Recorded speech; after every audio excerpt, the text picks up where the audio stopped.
Hello guys, आप सभी साथियों का स्वागत है आपके अपने यूट्यूब चैनल टॉपर्स इन पर। तो आज जो है यहाँ पर जो इन्फॉर्मेशन आई है, सबसे पहले तो यहाँ पर मैं बात करूंगा कि एसएससी की तरफ से 12,000 पदों पर भर्ती का आवेदन जो है कल से स्टार्ट कर दिया जाएगा। साथ ही साथ सुपर टेट 2023 को लेकर के एक मीटिंग होनी थी, आपको पता होगा मंगलवार को एक मीटिंग होनी थी। उसके बारे में क्या इन्फॉर्मेशन है, आज की न्यूज़पेपर में क्या अपडेट आई है, उसको भी हम लोग देखेंगे। और यूपीपीएससी से एक ऑफिशियल नोटिस जारी हुई है, इसके बारे में हम देखेंगे। फिलहाल मैं वीडियो में आगे बढ़ूँ उससे पहले छोटी सी रिक्वेस्ट है कि अगर आपने अभी तक चैनल को सब्सक्राइब नहीं किया है तो आप जरूर सब्सक्राइब करें, क्योंकि इस चैनल पर आप देख रहे होंगे लगातार सटीक खबरें आपको दी जा रही हैं। और सबसे जरूरी सूचना यह है कि अभी 2 घंटे बाद आपको एक शिक्षक भर्ती के बारे में इंफॉर्मेशन आपको इसी चैनल पर मिल जाएगी। तो अगर आपको वो इंफॉर्मेशन शिक्षक भर्ती की चाहिए जिसका विज्ञापन जारी कर दिया गया है, तो आप लोग तुरंत के तुरंत आप चैनल को सब्सक्राइब कर लें। हम लोग 2 घंटे बाद उसका पूरा विज्ञापन, उसकी योग्यता, उसकी चयन प्रक्रिया सब कुछ लेकर आ रहे हैं थोड़ी देर बाद। तो आप लोग चैनल को जरूर सब्सक्राइब कर लें, जिससे आपको वो इंफॉर्मेशन आपको देखने को मिल जाए। तो चलिए फिलहाल बढ़ते हैं आज की वीडियो की तरफ।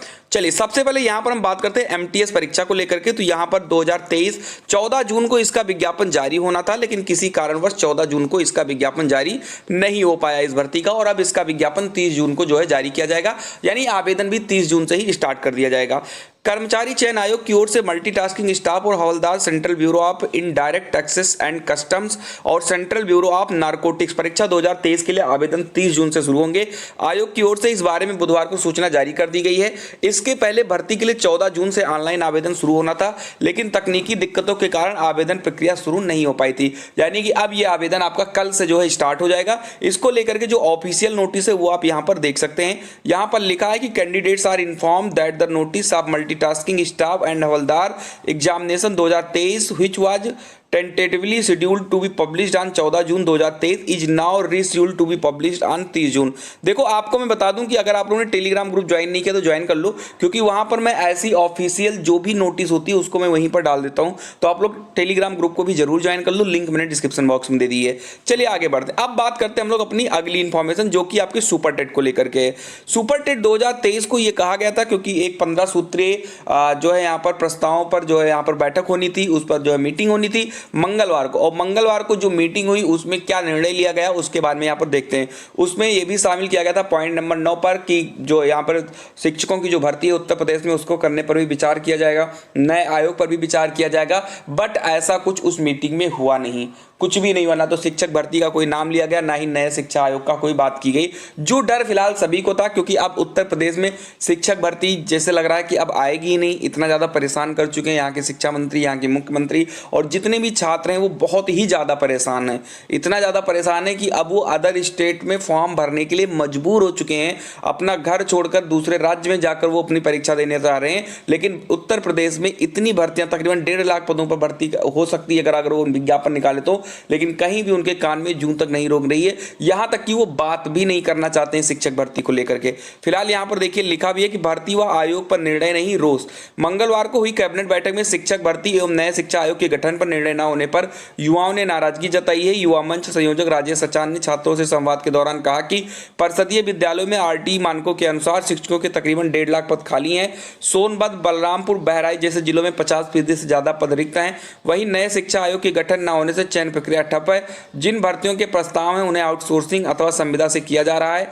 युवा मंच अध्यक्ष अनिल सिंह ने बताया कि रोजगार अधिकार अभियान के तहत 30 जून की शाम एनीवेंट स्कूल में छात्रों की बैठक बुलाई गई है, जिसमें आंदोलन की रणनीति तैयार की जाएगी। तो अब यहाँ पर देख सकते हैं कि अब जो है यहाँ पर सरकार अपने मन से तो कुछ नहीं कर रही है। तो यहाँ पर अब छात्रों से आह्वान किया गया कि आप 30 जून को एनीवेंट स्कूल में जाएं, जहां पर आंदोलन को लेकर के वहां पर मीटिंग होनी है। तो फिलहाल कहने का मतलब यह है कि उत्तर प्रदेश में प्राथमिक शिक्षक भर्ती को लेकर के कुछ भी नहीं चल रहा है और ना ही कुछ यहाँ की सरकार चलाना चाह रही है। ठीक है, क्योंकि लगभग 5 साल हो गए, 18 में वैकेंसी आई थी, 5 साल होने वाले हैं और अभी तक जो है कुछ भी यहाँ पर नहीं हो रहा है। जो भी बीएड किए हैं, डीएलएड किए हैं, सब एकदम से बैठे हुए हैं। यहाँ तक कि बहुत सारे लोग ऐसे हैं, 90% छात्र तो ऐसे हैं जो आस ही छोड़ दिए हैं, वो कहीं ना कहीं प्राइवेट सेक्टर में जॉब ढूंढ रहे हैं। कुछ लोग ऐसे हैं जो किसी अदर स्टेट में जॉब ढूंढ रहे हैं। मतलब कुल मिलाकर वो बहुत ज़्यादा मेंटली परेशान हो ही चुके हैं यहाँ पर।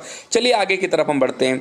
अगली अपडेट है एलटी ग्रेड को लेकर के, और एलटी ग्रेड भर्ती की जो है द्वितीय सूची जो है जारी कर दी गई चयनितों की। 5 विषयों के लिए 914 का चयन हुआ है, अब 3 विषय रह गए शेष।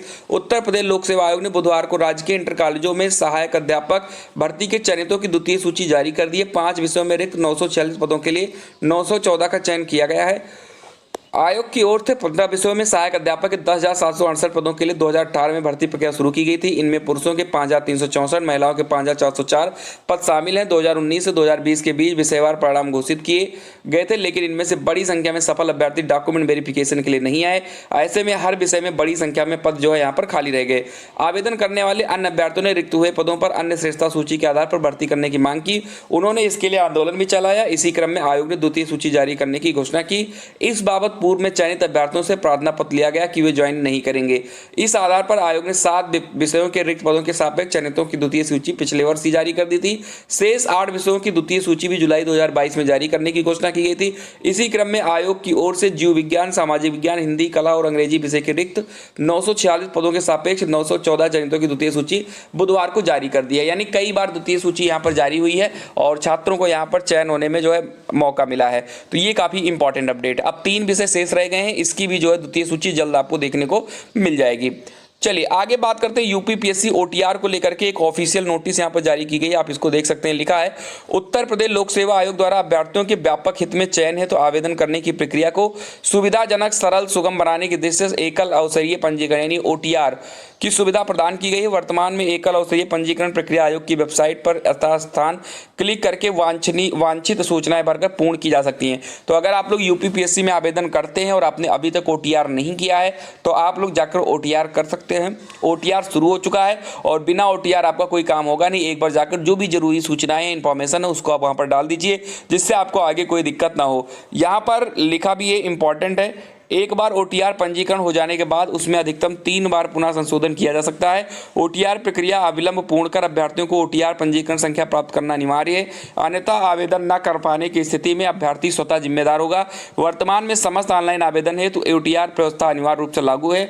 अब कोई भी विद्यार्थी किसी विज्ञापन के सापेक्ष बिना ओटीआर के आवेदन नहीं कर सकता है। अतः अभ्यर्थीगण इस क्रम में वर्तमान विज्ञापनों के साथ साथ भविष्य में जारी होने वाले विज्ञापनों के अंतर्गत ऑनलाइन आवेदन करने हेतु ओटीआर कर लें, जिससे अभ्यर्थियों को समस्त विज्ञापनों के संदर्भ में प्रक्रियाओं की अनुपालना में सुगमता होगी। तो ये देख सकते हैं यहाँ पर ऑफिशियल नोटिस जारी हुई है यूपीपीएससी को लेकर से जो है ओटीआर को लेकर। तो अगर आपने ओटीआर करना है तो आप ओटीआर कर दीजिए, क्योंकि बिना ओटीआर आप यूपीपीएससी की एक भी जो फॉर्म आएगा उसमें आप अप्लाई नहीं कर पाएंगे। तो कर दीजिए, ठीक है। अगर कोई गलती होती है तो आप संशोधन भी कर सकते हैं, ठीक है। ये यहाँ पर भी वही सेम चीज लिखा हुआ है, इस न्यूज़पेपर में भी वही सेम है। ये आप देख सकते हैं, आयोग के पोर्टल पर कराएं रजिस्ट्रेशन सिर्फ, ठीक है।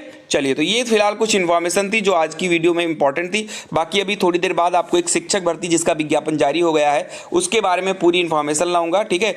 उसमें योग्यता क्या है, चयन प्रक्रिया क्या है, तो आप लोग उसके लिए चैनल को जरूर सब्सक्राइब कर लें। तो मिलते हैं हम लोग अपनी अगली वीडियो में, तब तक के लिए आप सभी लोग खुश रहिए, मस्त रहिए। जय हिंद, जय भारत।